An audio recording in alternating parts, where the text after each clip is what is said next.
અને પોતાનું સ્ટાર્ટઅપ શરૂ કરે તેવા માટે વેજલપુર સ્ટાર્ટઅપ ફેસ્ટિવલની શરૂઆત કરવામાં આવી હતી, જ્યાં યુવાનો તેમના નવા વિચાર અને નવી પેઢી કઈ રીતે આગળ વધે તેમના માટે એક પ્લેટફોર્મ તૈયાર કરવામાં આવ્યું હતું। YMCA ક્લબ ખાતે આ સ્ટાર્ટઅપ ફેસ્ટિવલને મુખ્યમંત્રી ભૂપેન્દ્ર પટેલના હસ્તે ફેસ્ટિવલનું ઉદ્ઘાટન કરવામાં આવ્યું હતું। સાથે સાથે વેજલપુરના ધારાસભ્ય અમિત ઠાકર દ્વારા આ નવો પ્રયોગ કરવામાં આવ્યો છે।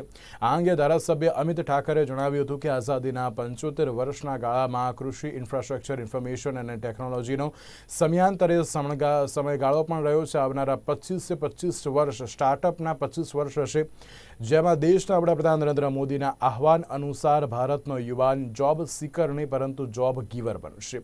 ગુજરાતના મુખ્યમંત્રી ભૂપેન્દ્ર પટેલે પણ જણાવ્યું હતું કે 10 વર્ષમાં સ્ટાર્ટઅપ સેક્ટરનું વિસ્તરણ પણ થયું છે। સ્ટાર્ટઅપથી 21,000 જેટલી નોકરીઓ પેદા થઈ છે।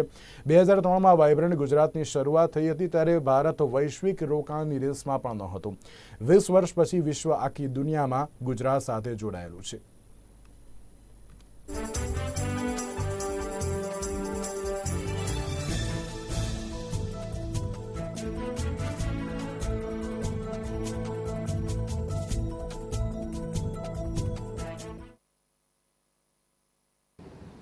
આપણા ગૃહ અને સહકારિતા મંત્રી, આપણા સૌના સાંસદ શ્રી આજે આવી નથી શક્યા, પણ એમણે હર હંમેશ યુવાનો સાથે રહી અને એમને કેવી રીતે પ્રોત્સાહિત કરી શકાય કે દરેકે દરેક ક્ષેત્રે એ સાથે રહેવાનું એમની હર હંમેશ માનસિકતા। અને આપણે બધાએ સ્ટાર્ટઅપની વાત કરતા હોઈએ, make in India, startup, digital India, આત્મનિર્ભર ભારત, આપણને બધા એમ લાગે કે આ જે માન્ય નરેન્દ્રભાઈએ જ્યારે આની શરૂઆત કરી ત્યારે ઘણાને એમ મગજમાં થાય કે આ શું છે, કેવી રીતે આની અંદર સાહેબનો વિચાર શું છે, કેવી રીતે આગળ વધારશે। આજે 10 વર્ષમાં આ દરેકે દરેક ક્ષેત્રે જે પરિવર્તન આવ્યા છે એ પરિવર્તન આપણી સામે છે।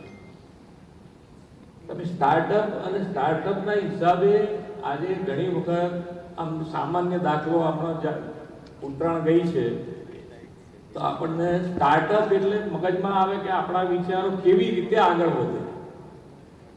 પેલી સાયકલના પેન્ડલ ઉપર પેલી ફિરકી લપેટતા હોય તો આપણને એમ લાગે કે આ શું કરે છે, પણ એ ઇનિશિયેટિવ, એ સ્ટાર્ટઅપ ક્યારે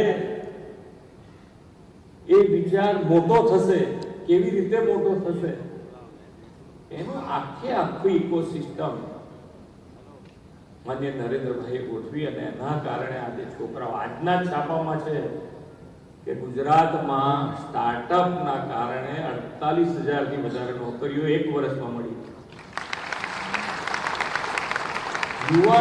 યુવાનો નોકરીઓ આપવાની શરૂઆત કરી દીધી। યુવાનો નોકરીઓ શોધતા હતા, એની જગ્યાએ આ સ્ટાર્ટઅપના કારણે યુવાનો નોકરી આપતા થઈ ગયા।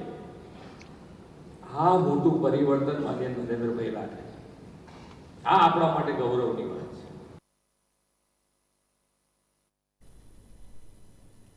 ડાન્સ ઇન્ક ઇન્ડિયા દ્વારા ખાસ આયોજન કરવામાં આવ્યું હતું। ધ ઇન્ડી ક્લબ દ્વારા ડાન્સમાં કલાકારીની કુશળતા અને વૈવિધ્યતાનું